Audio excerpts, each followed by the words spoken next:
Hundreds of these students and young people gave their lives for a better future. জনগণের হাতে ক্ষমতা হস্তান্তরের ঘোষণা ডক্টর ইউনূসের। বাংলাদেশের প্রধান উপদেষ্টা ডক্টর মোহাম্মদ ইউনূস ঘোষণা দিয়েছেন 2026 সালের ফেব্রুয়ারিতে অবাধ, সুষ্ঠু এবং স্বচ্ছ জাতীয় নির্বাচন আয়োজনের জন্য তার সরকার নিরলসভাবে কাজ করছে। তিনি স্পষ্ট করে বলেন, এই নির্বাচনের মাধ্যমে জনগণের হাতে ক্ষমতা ফিরিয়ে দেওয়াই সরকারের মূল লক্ষ্য। গণতন্ত্রকে শক্তিশালী করতে এবং দেশের রাজনৈতিক সংস্কৃতিকে উন্নত করার জন্য এই উদ্যোগ নেওয়া হয়েছে। মালয়েশিয়ায় সম্মানসূচক ডিগ্রি গ্রহণ। বুধবার কুয়ালালামপুরে মালয়েশিয়া ন্যাশনাল ইউনিভার্সিটি কর্তৃক প্রদত্ত সম্মানসূচক ডক্টরেট ডিগ্রি গ্রহণকালে তিনি এই বক্তব্য দেন।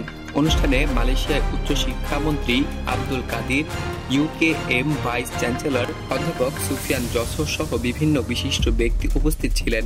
ডক্টর ইউনূস তার বক্তব্যে বাংলাদেশের রাজনৈতিক পরিবর্তন, তরুণ প্রজন্মের ভূমিকা এবং ভবিষ্যৎ পরিকল্পনা নিয়ে বিস্তারিতভাবে আলোচনা করেন। তরুণ প্রজন্মের ত্যাগ এবং অনুপ্রেরণা।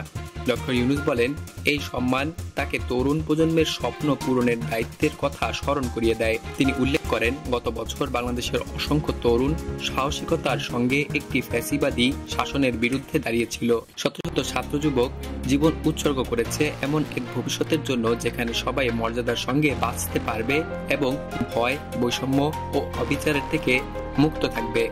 এই ত্যাগ দেশের জন্য নতুন প্রেরণা এবং দায়বদ্ধতা সৃষ্টি করেছে। অভ্যুত্থান এবং নতুন বাংলাদেশের সূচনা। প্রধান উপদেষ্টা জানান, 2024 সালের জুলাই এবং আগস্টে তরুণদের নেতৃত্বে সংগঠিত অভ্যুত্থান বাংলাদেশের জাতীয় পরিচয় এবং ভবিষ্যতের আশাকে নতুন অর্থ দিয়েছে। তিনি বলেন, এখন তার সরকার এমন এক নতুন বাংলাদেশ গঠনে কাজ করছে যেখানে শাসন ব্যবস্থা হবে ন্যায়সঙ্গত, অর্থনীতি হবে সবার জন্য অন্তর্ভুক্তিমূলক এবং প্রত্যেক নাগরিক সমান সুযোগ পাবে সফল হওয়ার জন্য। শান্তি এবং স্থিতিশীলতা নিশ্চিত করাকে সরকার সর্বোচ্চ অগ্রাধিকার দিচ্ছে। সংস্কার এবং উন্নয়ন পরিকল্পনা।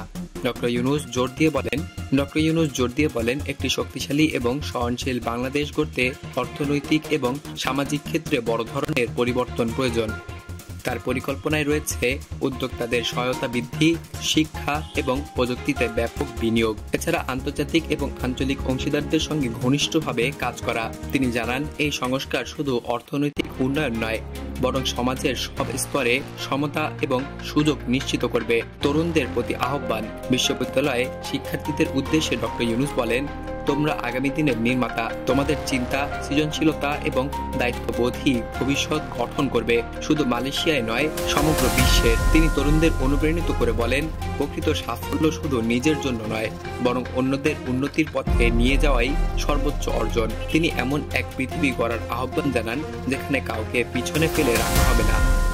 বাংলাদেশ মালয়েশিয়া সম্পর্কের প্রসার। প্রধান উপদেষ্টা মালয়েশিয়ার সঙ্গে দ্বিপাক্ষিক সম্পর্ক আরও গভীর করার প্রত্যয় ব্যক্ত করেন। তিনি বলেন, বাংলাদেশ এখন এক নতুন যুগে প্রবেশ করেছে এবং উভয় দেশের মধ্যে সহযোগিতার অনেক সম্ভাবনাময় ক্ষেত্র রয়েছে। সেমিকন্ডাক্টর শিল্প, হালাল অর্থনীতি, নবায়নযোগ্য জ্বালানি এবং উদ্যোক্তা উন্নয়ন সহ বিভিন্ন খাতে যৌথ উদ্যোগ নেওয়া যেতে পারে।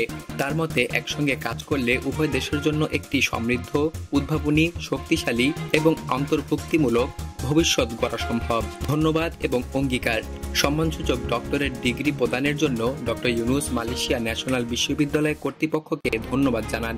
তিনি বলেন, এই স্বীকৃতিকে তিনি গভীর কৃতজ্ঞতার সঙ্গে গ্রহণ করেছেন এবং দুই দেশের সম্পর্ক আরও দৃঢ় করার জন্য অঙ্গীকার পুনর্ব্যক্ত করছেন। তিনি আশা প্রকাশ করেন, পারস্পরিক শিক্ষা এবং সহযোগিতার মাধ্যমে এমন এক বিশ্ব গড়া সম্ভব যেখানে প্রত্যেক মানুষ তার সামর্থ্য পূর্ণভাবে বিকশিত করার সুযোগ পাবে।